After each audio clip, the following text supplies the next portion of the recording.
Bugün Naxçıvan Dövlət Universiteti ilə Bakı Slavyan Universiteti arasında əməkdaşlıq müqaviləsi imzalandı və düşünürəm ki, bu müqavilə ümumiyyətlə həm iki universitet arasında qarşılıqlı təcrübə mübadiləsi şəraitində kifayət qədər zəngin, gələcəkdə mühüm təhsilimizə töhfələr verəcək və bugün Naxçıvan Dövlət Universiteti doğrudan da ölkənin aparıcı universitetlərindən biri olmaqla, eyni zamanda Bakı Slavyan Universiteti aparıcı universitet olmaqla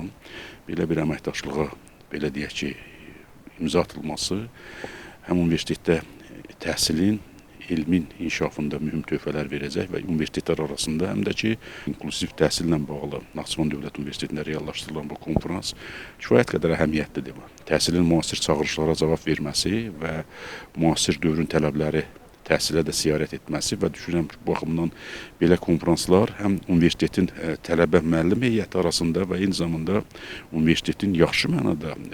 elm sahəsində öz töhfələrinin gələcək nəsillər üçün ötürülməsində mühüm əhəmiyyət kəsb eləyir.